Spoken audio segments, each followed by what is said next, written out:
Hello नमस्कार।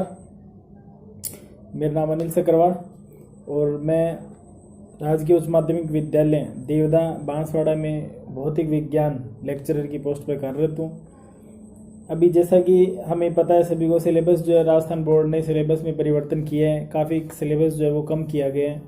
तो नई जो जो आगामी पेपर होंगे, बोर्ड के पेपर होंगे कक्षा 10 और 12 के, वो नए सिलेबस के आधार पे होंगे, जिसमें से काफ़ी जो टॉपिक है उनको हटा दिए गए हैं। तो ये जो वीडियो जो मैं बना रहा हूँ ये कक्षा 10 के विज्ञान विषय के लिए बनाए जा रहे हैं, जिसमें हम बात करेंगे कक्षा 10 के विज्ञान के सिलेबस में क्या क्या हटाया गया है और कौन से टॉपिक रखे गए हैं। तो इनको हम विश्लेषण करेंगे। चैप्टर 1 से लेकर चैप्टर 20 जो है, टोटल 20 पार्ट हैं, उन 20 पार्ट के बारे में बात करेंगे।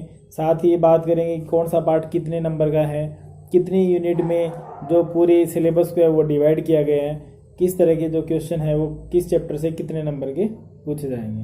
तो शुरू करते हैं हम ये वीडियो। और जिन्होंने चैनल को सब्सक्राइब नहीं किया वो चैनल ज़रूर सब्सक्राइब कर लें। तो जैसे भी जिस तरह के भी परिवर्तन होंगे वैसे ही कोशिश करेंगे, जैसे भी समय मिलेगा तो वीडियो बना के उसकी अपलोड कर दी जाएगी। अब देखें, सबसे पहली बात तो ये आपका जो कक्षा 10 का विज्ञान का जो पेपर है उसके लिए आपको समय दिया जाएगा 3 घंटे 15 मिनट हर साल की तरह। दूसरी बात, पेपर का जो अंक है वो 80 नंबर का पेपर होगा। 20 अंक सत्रांक विद्यालय से जो जाते हैं वो है, यानी ये नॉर्मल बातें वही है जो हर साल रहती हैं, सेम कोई चेंज नहीं है। अब इसकी पहली जो यूनिट है कक्षा 10 के विज्ञान के सिलेबस की पहली जो यूनिट है वो है मानव शरीर एवं क्रियाएं। और ये जो यूनिट है वो 17 नंबर की है टोटल। और इसमें ध्यान रखें चैप्टर संख्या 1 से 4 तक है। 4 पार्ट जो है वो पहली यूनिट में है और इसमें से पेपर आएगा 17 नंबर का, 17 मार्क्स का। अब इसमें सबसे पहले आता है चैप्टर संख्या 1। चैप्टर संख्या 1 जो है वो कंप्लीट सिलेबस जो है वो आपके सिलेबस में है। उसमें टॉपिक बता देता हूँ मैं। पहले वो टॉपिक बता रहा हूँ कौन से है, जिस चैप्टर में से हटाए गए हैं कुछ टॉपिक, वो टॉपिक भी बता दिए जाएं कौन से हटाए गए हैं और कौन से रखे गए हैं। दोनों बातें हम करेंगे इसके अंदर।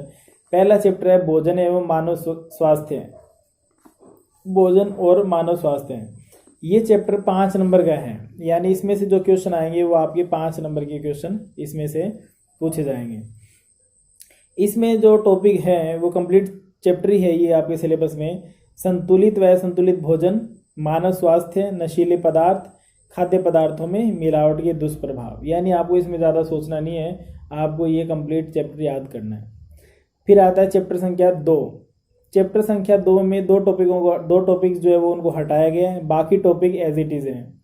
जिसमें जो टॉपिक है वो बता रहा हूँ। एक पहली बात, इसके अंदर ये भी जो चैप्टर है वो 5 नंबर का है, यानी पहला चैप्टर भी 5 नंबर का क्वेश्चन पूछे जाएंगे, दूसरे में से भी 5 नंबर के क्वेश्चन पूछे जाएंगे। इसमें जो टॉपिक सिलेबस में है वो है पाचन तंत्र, पाचन तंत्र। दूसरा है श्वसन एवं श्वसन तंत्र। फिर है रक्त एवं परिसंचरण तंत्र। फिर है उत्सर्जन तंत्र और फिर है जनन तंत्र। उत्सर्जन तंत्र, जनन तंत्र महत्वपूर्ण टॉपिक है इसके, जो अक्सर एक टॉपिक पूछ लिया जाता है परीक्षा में। ये टॉपिक जो है वो तो चैप्टर में रखे गए हैं। जो हटाए गए टॉपिक हैं वो 2 टॉपिक हटाए गए हैं इसमें से, जिसमें से एक है तंत्रिका एवं अंतःस्रावी तंत्र, तंत्रिका और अंतःस्रावी तंत्र। दूसरा है अंतःस्रावी तंत्र। इन टॉपिक्स को हटाया गया है यहाँ से। फिर आता है चैप्टर संख्या 3। ये 4 नंबर का है। बोर्ड परीक्षा में 10वीं में 4 नंबर का क्वेश्चन आएंगे इसमें से। और इस चैप्टर को भी पूरा रखा गया है सिलेबस में, ऐसा कैसा कोई परिवर्तन नहीं है। तो आप सीधा ये भी ध्यान रख सकते हैं कि चैप्टर संख्या 3 और चैप्टर संख्या 4 इन दोनों को पूरा आपको पढ़ना है। टॉपिक फिर भी मैं आपको बता देता हूँ। चैप्टर संख्या 3 जो है वो है, उसका नाम है अनुवांशिकी। उसमें मेंडलवाद की पुनः खोज, अनुवांशिकी की शब्दावली, मेंडल के वंशागति के नियम, मेंडल के वंशागति के नियमों का महत्व, ये चैप्टर संख्या 3 है। फिर आता है चैप्टर संख्या 4। ये 3 नंबर के हैं। तो टोटल मिलाकर 1 से चैप्टर संख्या 4 तक हो गए 17 नंबर के चैप्टर। चैप्टर संख्या 4 का नाम है प्रतिरक्षा एवं रक्त समूह। इसमें जो टॉपिक पूछे जाएंगे वो प्रतिजन एवं प्रतिरक्षी, रक्त एवं रक्त समूह, आरएच कारक, रक्तदान, रुधिर वर्ग का आनुवांशिक महत्व, अंगदान एवं देहदान। ये जो टॉपिक है वो इसमें है। यानी आपको पहली यूनिट में 17 नंबर का पेपर आएगा। पहला चैप्टर 5 नंबर का, दूसरा 5 नंबर का, तीसरा 4 नंबर का और चौथा 3 नंबर का, कुल मिला के 17 नंबर है। इनमें से आपको चैप्टर संख्या 1, 3 और 4 पूरे याद करने हैं। चैप्टर संख्या 2 में से 2 टॉपिक तंत्रिका और अंतःस्रावी तंत्र को हटाए गए हैं, बाकी सेम एज इट इज है। अब आते हैं इसकी इकाई 2 पर। इकाई 2 है पदार्थ एवं क्रियाएं। पदार्थ एवं क्रियाएं, इसके अंदर चैप्टर संख्या 5, 6, 7 और 8 हैं। यानी इसमें भी कितने चैप्टर हैं?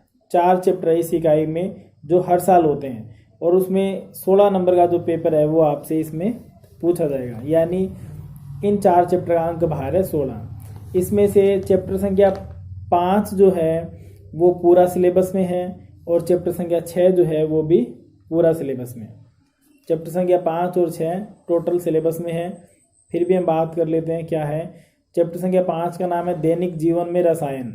दैनिक जीवन में रसायन, और ये 9 नंबर का है। यानी बहुत महत्वपूर्ण चैप्टर है। इस एक चैप्टर से 9 नंबर के क्वेश्चन बोर्ड परीक्षा में पूछे जाएंगे, जिसमें टॉपिक है अम्ल, क्षार एवं लवण, पीएच स्केल, दैनिक जीवन में पीएच का महत्व, दैनिक जीवन में कुछ उपयोगी यौगिक, साबुन और अपमार्जक। फिर आता है चैप्टर संख्या 6 रासायनिक अभिक्रियाएं एवं उत्प्रेरक। रासायनिक अभिक्रियाएं एवं उत्प्रेरक, ये जो चैप्टर संख्या 6 है वो 7 नंबर का है। जैसा मैंने अभी बताया, ये जो यूनिट है इसमें 4 चैप्टर थे जो 16 नंबर के थे, लेकिन उनमें से 5वां चैप्टर 9 नंबर का है और 6वां चैप्टर 7 नंबर का है। इसका मतलब क्या हुआ, 5 और 6 को मिला के 16 नंबर पूरे हो गए हैं। तो इनडायरेक्टली हमें पता चल गया है कि चैप्टर संख्या 7 और 8 को हटा दिया गया है। यानी यहाँ में केवल सेकंड यूनिट में 2 ही चैप्टर रखे गए हैं। इसलिए नंबर के हिसाब से देखें तो सेकंड यूनिट बहुत महत्वपूर्ण है। चैप्टर ज़्यादा बड़े भी नहीं है और अंक बाहर इसके अंदर 16 नंबर के क्वेश्चन पूछे जाएंगे।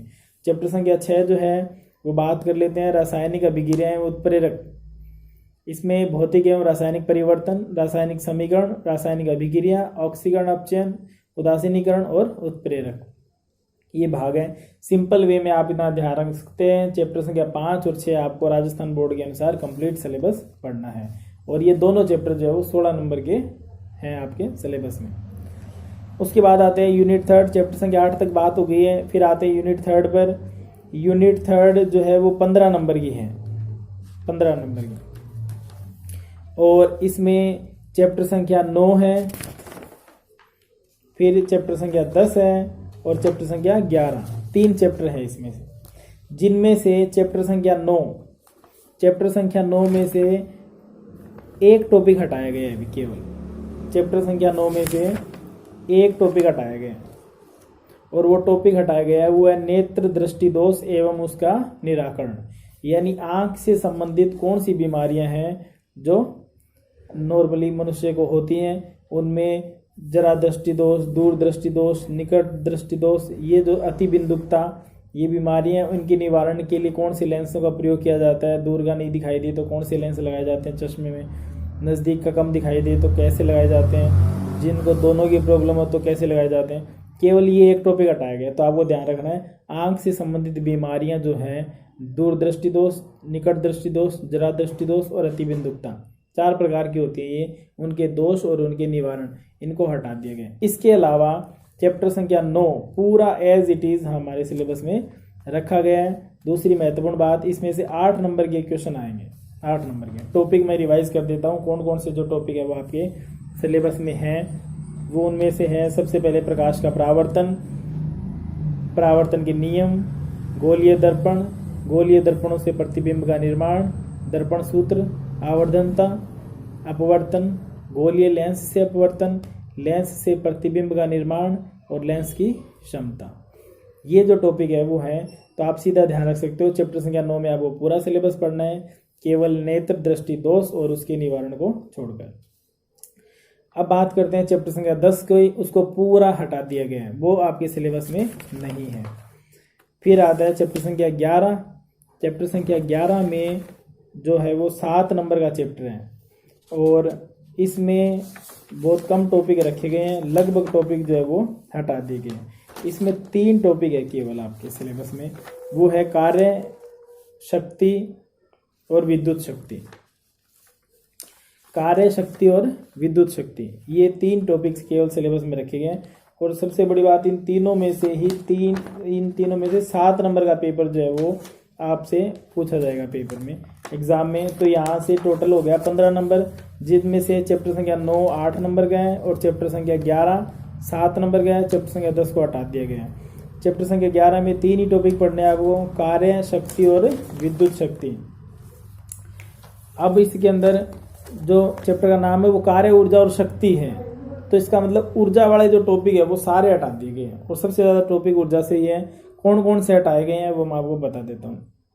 ऊर्जा के प्रकार, यांत्रिक ऊर्जा, गतिज ऊर्जा, स्थितिज ऊर्जा, विद्युत ऊर्जा, ऊर्जा का संरक्षण, ऊर्जा का क्षय, ऊर्जा क्षय को कम करने के तरीके, इन टॉपिक्स को हटा दिए गए हैं। तो सिंपल आप ये ध्यान रख सकते हैं कौन से रखे गए हैं। तो आप बुक रखे पास में, जब भी वीडियो देखें तो बुक रखें और फिर निशान लगा दे भाई कौन कौन से अपने को पढ़ने हैं। आपको सबसे पहले पाठ्यक्रम मिलेगा, उसके अंदर हर चैप्टर वाइज टॉपिक सारे लिखे होंगे। तो जो पढ़ने हैं उनको निशान लगा लें, वो पढ़ने हैं, उसके अलावा छोड़ने हैं। तो चैप्टर संख्या 10 को हटा दिए गए हैं। चैप्टर संख्या 11 में 3 टॉपिक पढ़ने हैं, वो कार्य शक्ति और विद्युत शक्ति। अब आते हैं नेक्स्ट यूनिट 4।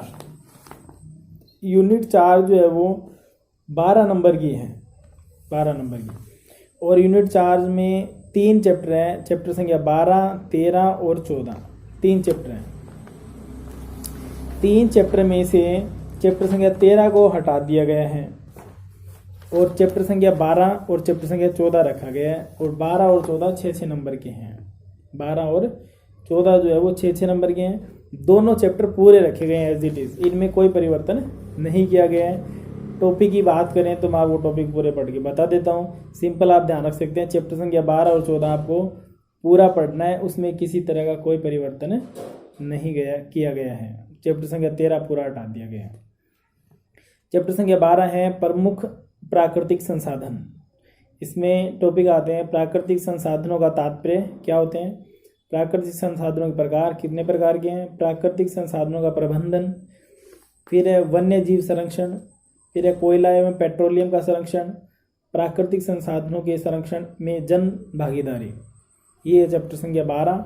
फिर आता है चैप्टर 14। चैप्टर 14 में आता है, चैप्टर का नाम है पादप एवं जंतुओं के आर्थिक महत्व। इसमें आता है पादपों के आर्थिक महत्व और दूसरा आता है जंतुओं के आर्थिक महत्व। पादपों के आर्थिक महत्व और जंतुओं के आर्थिक महत्व। चैप्टर संख्या 12 और 14 दोनों 6-6 नंबर के हैं, टोटल 12 नंबर की ये यूनिट है। फिर आते हैं यूनिट नंबर 5। यूनिट 5 में आपके चैप्टर हैं 15 16 17 और 18, यानी 4 चैप्टर हैं और ये चारों चैप्टर मिला के 12 नंबर के हैं। इनमें से भी 2 चैप्टर हटा दिए गए हैं बीच के, 16 और 17। तो चैप्टर संख्या 16 और 17 में से आपको कुछ भी नहीं पढ़ना है। फिर बचे 15 और 18। चैप्टर संख्या 15 है पृथ्वी की संरचना, ये 6 नंबर का है। इसमें टॉपिक है पृथ्वी की उत्पत्ति एवं विकास, पृथ्वी की संरचना, पृथ्वी के ऊर्जा तंत्र, यानी पूरा चैप्टर आपको 15 पढ़ना है। 18वां चैप्टर भी आपको पूरा पढ़ना है।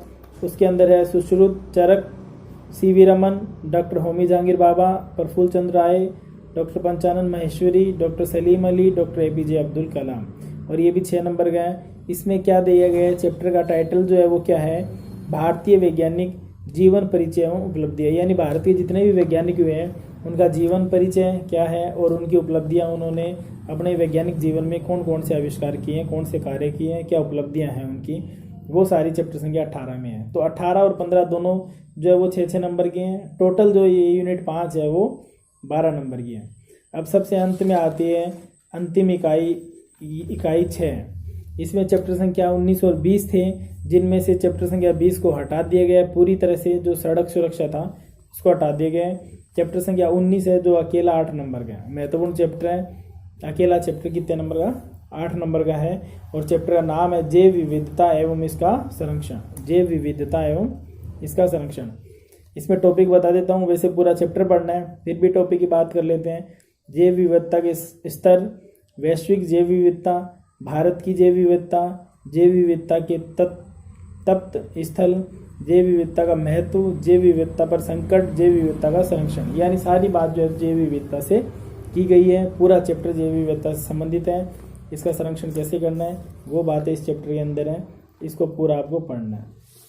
इस तरह से ये जो पूरा सिलेबस है वो आपका 80 नंबर का हो जाता है। इसमें से जो चैप्टर उड़ा दिए गए हैं, हटा दिए गए हैं, वो आपको नहीं पढ़ने हैं, और बाकी जो चैप्टर हैं वो लगभग पूरे रखे गए हैं। एक दो चैप्टर में से कुछ टॉपिक हटाए गए हैं, उन टॉपिक को आपको ध्यान रखना है। कन्फ्यूज़न रहे तो आप ये वीडियो दोबारा देख के भी आप नोट डाउन कर सकते हो। सिलेबस के अंदर आप नोट कर लोगे तो फिर आपको दोबारा पढ़ने में, जब भी आप पढ़ेंगे तो दिक्कत नहीं आएगी। हर टाइम आपको पता रहेगा अभी कौन से चैप्टर से किन टॉपिक्स को हटाया गया है और कौन से टॉपिक हमें पढ़ने हैं। दूसरा, मार्किंग का आप विशेष ध्यान रखिए। कक्षा 10 के बच्चों को पता नहीं होता और वो ध्यान भी नहीं देते भी कौन से चैप्टर कितने नंबर का है, कहाँ से बड़े क्वेश्चन आएंगे, छोटे आएंगे, तो आप मार्किंग का ज़रूर ध्यान रखें। कुछ चैप्टर ऐसे हैं अकेले सिंगल चैप्टर 8-8 नंबर के हैं, 6 नंबर के हैं, वो चैप्टर महत्वपूर्ण है, उनको ज़्यादा ध्यान से पढ़ें। और बाकी जो चैप्टर है वो भी अच्छे से करें, लेकिन मार्किंग के अनुसार करें। जहाँ से ज़्यादा मार्किंग के इसका मतलब बड़े क्वेश्चन वहाँ से आएंगे, तो उनको अच्छी तरह से आप तैयार करें और अच्छे से एग्ज़ाम की तैयारी करें। अब नेक्स्ट मंथ जो है वो संभावनाएं हैं 2 तारीख से विद्यालय शुरू होने की, ऐसा चल रहा है चर्चाओं में, न्यूज़ में। तो कक्षाएं शुरू होंगी तो 10वीं 12वीं का सुनने में आ रहा है कक्षाएं शुरू हो जाएंगी, तो उसमें आपको जो सिलेबस है वो उसके अनुसार कक्षाओं में सिलेबस करवा दिया जाएगा। और आप इस सिलेबस के अनुसार ज़रूर आप ध्यान रखें। यदि कहीं पर मान लो नहीं बताया जाता है तो आप खुद ध्यान रखें कौन से टॉपिक आपको सिलेबस में पढ़ने हैं और कौन से नहीं पढ़ने हैं। बाकी इस तरह की वीडियोस के जुड़ने के लिए आप चैनल को सब्सक्राइब ज़रूर कर दें, ताकि जिससे आपको नोटिफिकेशन मिल जाएंगे। मैथ्स का सिलेबस भी जो है वो कोशिश करें कल डालेंगे। मैथ्स में भी काफ़ी परिवर्तन किए गए हैं। कक्षा 10 का मैथ्स का सिलेबस, कक्षा 11 का फिजिक्स का सिलेबस का जो वीडियो है वो भी कल परसों तक अपलोड किए जाएंगे। Okay, thank you very much.